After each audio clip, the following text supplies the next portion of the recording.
علامہ صاحب قبلہ سوال کے اندر ہی زیادہ رہا اگلے سوال کا موجود ہے، فتوحات کا بھی ذکر فرمایا مفتی صاحب قبلہ نے، تو ہم یہ جاننا چاہیں گے کہ خلافت عثمانی میں جو فتوحات ہیں اور جتنی جو مسلم مملکت ہے وہ ایکسپینڈ ہوئی ہے، اس کے کچھ اشاریے، کچھ جھلکیاں جناب۔ بسم اللہ الرحمن الرحیم، بہت بہت شکریہ۔ ہم ہدیہ تبریک پیش کر رہے ہیں حضرت عثمان بن عفان رضی اللہ تعالیٰ عنہ کو۔ آپ نے جیسے ابھی مفتی صاحب نے آغاز کیا کہ آپ کی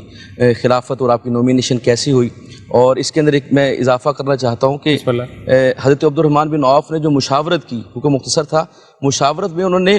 مدینہ کے بچوں سے بھی رائے لی، اللہ اکبر کبیرہ، مدینہ کی عورتوں سے بھی رائے لی، پوچھا کہ کس کو ہونا چاہیے خلیفہ۔ اور دو میں ایک اور امپورٹنٹ بڑی بات بتانا چاہتا ہوں کہ 3 لوگوں نے جنہوں نے یہ حق تفویض کیا وہ تینوں جرنیل صحابہ تھے۔ تو یہ اس کے بعد حضرت عثمان غنی جب اپنا خلیفہ بنے اور آپ نے گورنروں کو خط لکھے، تو آپ جانتے ہیں کہ حضرت عمر فاروق رضی اللہ تعالیٰ عنہ بڑے اب جو اللہ تعالیٰ قرآن پاک فرماتا ہے کہ اشداء الکفار، بہت زیادہ متشدد تھے کفار کے معاملے میں، اور اللہ کے امر کو نافذ کرنے میں بہت متشدد تھے۔ تو حضرت عمر فاروق رضی اللہ تعالیٰ کی شہادت کے بعد جو بیزنطینی امپائر تھی یا رومن امپائر تھی یا جو پرشین امپائر یا ایران اور کسرا، یہ انہوں نے کہا کہ کیونکہ حضرت عمر فاروق رضی اللہ تعالیٰ عنہ نے ہماری سلطنت کی بے شمار حصے جو ہیں ان کے اوپر سلطنت جو ہے وہ مملکت اسلامیہ قائم ہو چکی ہے، تو اب ایک موقع ہے کہ ہم دوبارہ سے جو ہے اس کو اپنے علاقوں کو واپس لیتے ہیں۔ تو اسی اسنا کے اندر حضرت عمر بن عاص رضی اللہ تعالیٰ عنہ جو مصر کے فاتح ہیں، تو رومن امپائر نے 300 جہازوں کے ساتھ، بحری جہازوں کے ساتھ انہوں نے جو ہے وہ اسکندریہ جو مصر کا ایک شہر ہے اس کے اوپر حملہ کر دیا۔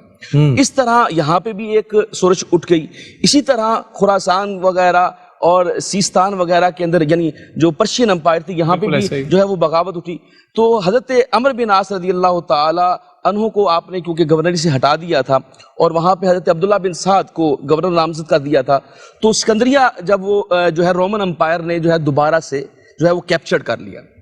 اور جب یہ کیپچر ہوا تو حضرت عمر بن عاص رضی اللہ تعالیٰ عنہ کو حضرت عثمان غنی رضی اللہ تعالیٰ عنہ نے 15,000 فوجیوں کے ساتھ دوبارہ بھیجا۔ صحیح۔ اور حضرت عمر بن عاص جانتے تھے، کیونکہ آپ نے مصر کو پہلے فتح کر چکے تھے، آپ جانتے تھے کہ کیونکہ رومن جو ہے وہ بڑے ظالم ہیں،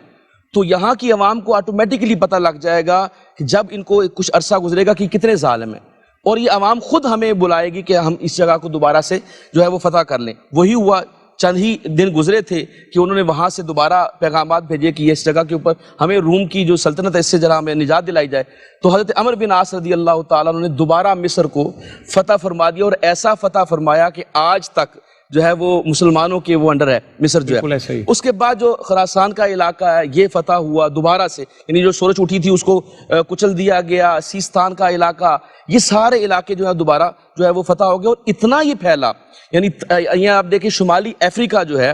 نارتھ افریقہ کے اندر جو یہ طرابلس اس کو آج لیبیا کہتے ہیں، لیبیا سے آگے تیونس تک اور الجزائر تک جو ہے وہ سلطنت